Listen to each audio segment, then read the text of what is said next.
हमारी स्वर्गीय बहन यशस्वी जी को श्रद्धांजलि अर्पित करते हुए उनके माता पिता और उनके नाती जो यहाँ उपस्थित है उनको वंदन करते हुए, जैसे अभी हमारे जैन मुनि जी ने कहा कि आज श्रद्धांजलि सभा हुई, सब अपने अपने घर चले जाएंगे, विषय यहाँ समाप्त नहीं होता।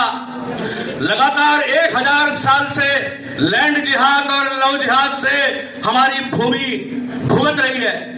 ये लैंड जिहाद का ही नतीजा था कि पाकिस्तान बना, धर्मांतरण हुआ, वहां के हिंदू धर्मांतरित हुए और धर्मांतरण ने अंततोगत राष्ट्रांतरण का रूप लिया और पाकिस्तान और बांग्लादेश बना।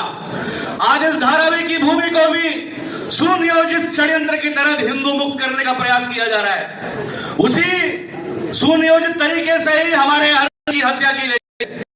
आज यहाँ पर बोला, जितने यहाँ उपस्थित थे सभी वक्ताओं ने कहा हम यहाँ में नहीं बटेंगे, हम सब हिंदू हैं। आज 2024 के चुनाव के नतीजों ने हमको दिखाया, एक बड़ी सीख दी है। जिस प्रकार से हिंदुओं को जातियों में बांटने का षड्यंत्र चल रहा है, जिस प्रकार से 2024 के नतीजों के बाद अखिलेश यादव और राहुल गांधी संसद में बार बार ये जाति का विषय ला रहे हैं, ये सब आने वाले समय में हिंदू समाज के लिए बहुत बड़ी चुनौती है।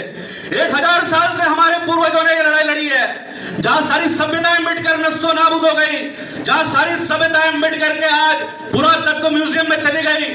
हमारे पूर्वजों ने संघर्ष किया, हमारे पूर्वज लड़े, डबल टैक्स जजिया दिया, लेकिन आज हम अगर हिंदू बने तो इसमें हमारा योगदान नहीं, हमारे पूर्वजों का योगदान है। हमारा भी केवल एक ही स्वार्थ होना चाहिए कि हमारी आने वाली नस्लें हिंदू बने रहे।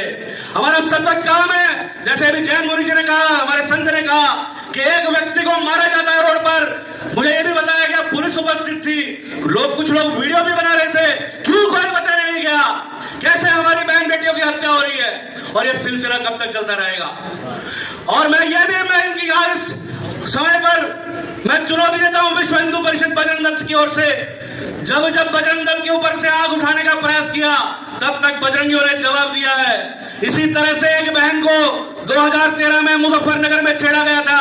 तत्कालीन समाजवादी पार्टी की सरकार, वहां के आजम खान ने उनकी जिस मुसलमानों ने उस लड़की को छेड़ा और उस वक्त वहां पर कार्रवाई करने की बजाय लड़की के भाइयों को पीटा और एक को तो मार तक दिया गया। और उसके बाद मुजफ्फरनगर में हिंदू समाज ने जवाब दिया। जब मुजफ्फरनगर में जवाब दे सकती है, कर्णावती गुजरात में जवाब दे सकती है, तो यहाँ के भी सब धर्मी समझ जाए कि हिंदुओं को छेड़ो मत। यहाँ पर भी मुजफ्फरनगर हो सकता है, यहाँ पर भी गुजरात हो सकता है, एक एक हिंदू इसका जवाब देगा। अब और नहीं सहेगा। अंग्रेजी में, सामान्य अंग्रेजी में कहते हैं डेमोग्राफी डिसाइड्स योर डेस्टिनी। जनसंख्या का संतुलन हमारा भविष्य निर्धारित करेगा। हमारे भविष्य जो है, जिस प्रकार से जनसंख्या का असंतुलन होगा, हमारा भविष्य उस हिसाब से तय होगा। भारत की आजादी के बाद केवल एक राज्य था, जम्मू कश्मीर, जहां पे वो लोग मेजॉरिटी में बहुसंख्यक और हम लोग माइनॉरिटी में थे। हमारे हिंदुओं की क्या गति हुई, यहां बैठे सब लोग जानते हैं। तो हम सबको जागना होगा। उसके बाद आज मुंब्रा, नया नगर, जोगेश्वरी हिंदू पलायन की ओर है। हिंदुओं की बहन बेटी को छेड़ा जाता है और हिंदू प्रतिकार करने की बजाय हम फ्लैट्स और हमारी चालियां, हमारे रूम बेच करके सुरक्षित स्थानों में जाते हैं। अरे कब तक भागेंगे हम? कब तक भागेंगे हम? धारावी को भी जिस प्रकार से अभी डेवलपमेंट, आज की सरकार, माननीय गृह मंत्री जी और सभी लोग मिलकर के जिस प्रकार से धारावी डेवलपमेंट की तब से बात चली है, तब से धारावी को भी हिंदू मुक्त करने का एक षड्यंत्र चल रहा है। यहाँ पर हर एक हिंदू को जागना पड़ेगा। हम सब के सामने ये चुनौती है कि आने वाले समय में अगर हमारी नस्लें बचनी चाहिए, हमारा धर्म बचना चाहिए, हमारी गाय बचनी चाहिए, हमारी गंगा बचनी चाहिए, हमारा हिंदू बचना चाहिए, हमारी भूमि बचनी चाहिए, तो सबको जागना पड़ेगा। और जागने के बाद औरों को जो सोए हुए हैं या सोए हुए का नाटक करने का प्रयास कर रहे हैं, उनको जगाना पड़ेगा। जब विश्व हिंदू परिषद पिछले 15 साल से लव जिहाद की बात करती है, पिछले कई दशकों से लैंड जिहाद की बात करती है, हमारे हिंदू बांधव, हमारे लोग हमको बोलते थे कई बार कि ये सब आप समाज में एक प्रकार का विद्वेष फैलाने का प्रयास कर रहे हैं। लेकिन आज जब भूत रहे हिंदू समाज, जब हमारी बेटियां कट रही हैं, हमारी बेटियों को फ्रिज में काट के फ्रिज में भरा जा रहा है, सूटकेस में भरा जा रहा है, तो आज धीरे धीरे हिंदू समाज की आंखें खुल रही है। आज जो सलामी स्लाइसिंग चल रहा है, एक नैरेटिव चल रहा है कि समाज को बांटो। सलामी स्लाइसिंग का मायना साधारण मैं बताता हूं, जो ब्रेड होता है, एक लादी होती है, उसको धीरे काटा जाता है, उसको स्लाइसिंग बोलते हैं। उसी तरह से हिंदू समाज का स्लाइसिंग हो रहा है और ये करने का प्रयास किया जा रहा है। जितनी जिसकी संख्या भारी, उसकी उतनी हिस्सेदारी। ये जो नारा है, सबसे बड़ा खतरा हम हिंदुओं को अलग अलग जाति, भाषा, मत, पंथ, संप्रदाय, प्रांत, ये सब अलग अलग तरीके से, सुनियोजित तरीके से, ऑर्गेनाइज वे में हिंदुओं को बांटने का प्रयास करा जा रहा है। 2014 में विफल हुए, 19 में विफल हुए, लेकिन 24 आते आते देश की ताकतें, विदेशों में बसी सोरेस की ताकत, डीप स्टेट और कम्युनिस्ट वामपंथी सब लोग मिलकर के हिंदुओं को बांटने का प्रयास कर रहे हैं। ये सब हम सब के सामने बहुत बड़ी चुनौती है। हम सब एक हो, जाति से ऊपर उठ करके, प्रांतीय अहंकार से उठ करके, भाषा से ऊपर उठ करके, वेशभूषा से ऊपर उठ करके, पूजा पद्धति से उठ करके, हम सब अगर एक नहीं होंगे तो ये आने वाले समय में हमारे अस्तित्व के लिए पूरी तरह से खतरा होगा। पाकिस्तान बना, सिंध में बसे हुए हिंदू छोड़कर यहाँ आए, वहां के पंजाब में बसे हुए हिंदू आए, बंगाल, पूर्वी बंगाल के बंगाली हिंदू यहाँ आए, और यहाँ पर से कहां जाएंगे? अगर बचना है, अस्तित्व की लड़ाई है, सबको जागना होगा। यहाँ पे जिस प्रकार से एक भाई ने कहा, जहां 20% वोट उत्तर प्रदेश में होने के बाद यूपी में अफजल अंसारी या ये जो अंसारी या जो भी है, उनको अगर ठिकाने लगाया जा सकता है, तो मैं महाराष्ट्र की सरकार से भी निवेदन करता हूं कि जिस प्रकार से बुलडोजर चलते हैं, जिस प्रकार से अवैध निर्माण को तोड़ा जाता है, ध्वस्त किया जाता है, महाराष्ट्र में भी होना चाहिए। हमारे इस मुंबई शहर में कई हमले देखे हमने। यहाँ पे ताज होटल में हमले, शिवाजी, छत्रपति शिवाजी स्टेशन पर हमले, ट्राइडेंट होटल पर हमले, कई ट्रेनों में धमाके हुए। ये हुए कैसे? अरे मैं बोरीवली से इधर आ रहा हूं, मैंने जीपीएस लगाया, 5 बार मुझे राजीव चौबे जी को फोन करना पड़ा, स्थान कहाँ है। एक कसाब कैसे कराची से वोट से आता है? लोकल सपोर्ट विकेट कैसे संभव है? और ये लोकल सपोर्ट प्रदान करती है यहाँ के अवैध मदरसा, यहाँ के अवैध मस्जिदें, यहाँ के स्लीपर सेल। अगर जब तक यहाँ की महाराष्ट्र की सरकार भी इन सब को पूरी तरह से उखाड़ कर नहीं फेंकेगी, तो आने वाले समय में हमारे मुंबई और हमारे महाराष्ट्र के लिए भी ये उतना ही बड़ा खतरा है। बस आज मैं इतना ही बोलूंगा, मेरे बाद और भी वक्त है बोलने के लिए। सभी को जागना पड़ेगा, सभी को जगाना पड़ेगा। पुलिस कर्मियों से भी मेरा निवेदन है, आज हमेशा हिंदू समाज ने पुलिस कर्मियों का सम्मान किया है, पुलिस और संविधान का हमेशा पालन किया है। जो समुदाय पुलिस के ऊपर हमला करती है, जो समुदाय अपनी सहूलियत अनुसार संविधान को मानती है, उस समुदाय के सामने आप नतमस्तक न होइए। शासन भी जागे, शासन भी, ये सबका साथ, सबका विश्वास का समय नहीं रहा। जो आप पे ऊपर विश्वास रखता है, आप भी उन्हीं पर विश्वास रखिए। मैं इतना ही बोल करके अपनी वाणी को विराम देता हूं। जय श्री राम, जय जय श्री राम, भारत माता की। इन लोगों को चुन चुन के मारेंगे, चुन चुन के मारेंगे।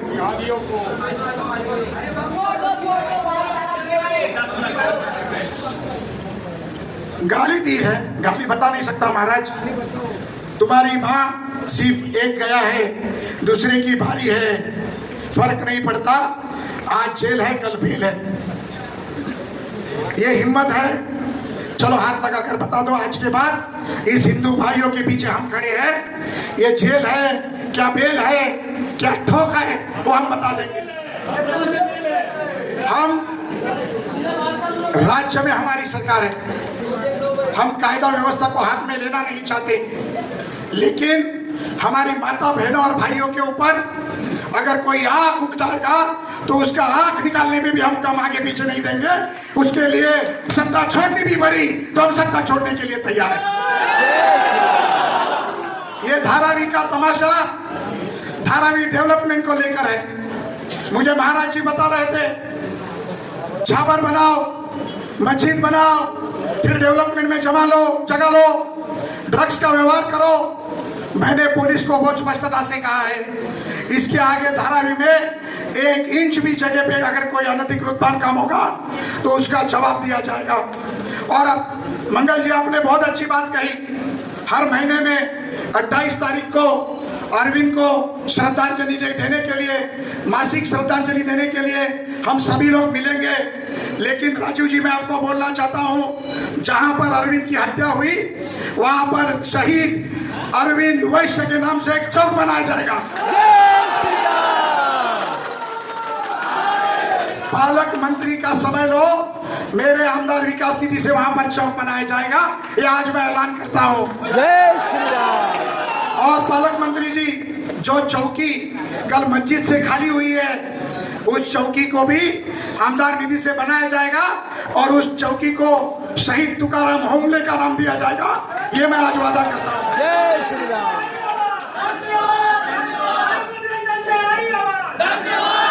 एक चीज बताता हूं, आखिरी बताता हूं, ये श्रद्धांजलि है, लेकिन ये रोने के लिए नहीं, ये रुलाने की श्रद्धांजलि।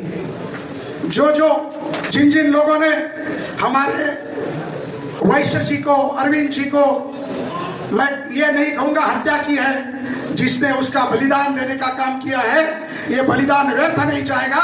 यही कहता हूं, आपके पीछे, परिवार के पीछे मैं स्वयं साथ में हूं, पूरी भारतीय जनता पार्टी साथ में है, सभी विधायक, कैप्टन जी हो, मंगल जी हो, संजय जी हो, सभी हम साथ में हैं। और परिवार को मैं कुछ देना नहीं चाहता, क्योंकि परिवार का बच्चा जब जाता है तो उसे पैसे देकर वो गया हुआ दुख भर नहीं सकते। लेकिन मैंने उन्हें वादा किया था, हम सभी मिलकर आपको कुछ ना कुछ आर्थिक मदद करेंगे। मैं मेरी तरफ से 1 लाख का राशि का निधि इनके परिवार को देता हूं। और प्रवीण दरेकर जो मुंबई बैंक के अध्यक्ष है, उन्होंने भी 1 लाख का निधि देने का ऐलान किया है। और जब मुंबई बैंक में अब भर्ती जल्द से जल्द शुरू होगी, इनके परिवार के एक बच्चे को मुंबई बैंक में नौकरी लगाने का काम करेंगे। क्योंकि पैसे आएंगे, पैसे खत्म हो जाएंगे, लेकिन परिवार के घर में अगर कोई नौकरी पे रहेगा तो परिवार रोज खाना खाएगा। मैंने माता आपको जबान दी थी कि बच्चे को नौकरी दूंगा। आपके विधि खत्म होने के बाद राजीव जी, आप बच्चों को लेके मेरे पास आइए, मैं उसको बैंक में लगाने का काम करूंगा। ये आज अरविंद के सामने कसम लेके वादा करता हूं। आप सभी लोग यहाँ पर बड़ी तादाद में आए। महाराज ने कहा कि दशहरे के दिन हनुमान चालीसा करेंगे, शस्त्र पूजा करेंगे। मैं विश्व हिंदू परिषद और बजरंग दल के कार्यकर्ताओं को बोलना चाहता हूं, आपके कार्य में हम बाधा नहीं ला सकते, लेकिन आप जो कार्य करेंगे उसमें हम जरूर शामिल हो सकते हैं। 90 फीट रोड पर शुक्रवार के दिन नमाज होती है, पुलिस बंदोबस्त में नमाज होती है। शनिचर के दिन अगर उसी 90 फीट रोड पर हनुमान चालीसा होगी तो उसमें हम आएंगे। ये सालों के धंधे बंद करो, रस्तों को रोकना बंद करो। मैंने कल डीएमसी को कहा है, 90 फीट रोड पर अनधिकृत फेरी वालों को खत्म करना है। मंगलवार तक अगर वो खत्म नहीं हुआ तो फिर उत्तर प्रदेश के बुलडोजर बाबा के जैसे मुंबई के बुलडोजर बाबा रास्ते पे उतरेंगे। कायदा सुव्यवस्था रखने का काम पुलिस का है, कायदा सुव्यवस्था रखने का काम महापालिका का है। कल सोमवार को सुबह 10 बजे एफ नॉर्थ वार्ड में बैठक है। राजीव जी, आप आइए और कौन सी मस्जिदें टूटनी बाकी है वो बता दीजिए, कौन से अनधिकृत बांधकाम टूटने हैं बाकी मुझे बता दीजिए। कौन यहाँ का आमदार है, कौन खासदार है, कौन क्या करता है, कौन औरंगजेब फैन क्लब का मेंबर है, उससे हमें कोई लेना देना नहीं है। हम जो कसम लिए उसे पूरा करेंगे और इस धारावी को लैंड जिहाद से मुक्ति दिलाएंगे। यही आज बोलता हूं और मेरे वारी को विराम देता हूं। धन्यवाद। जय हिंद, जय महाराष्ट्र। अभी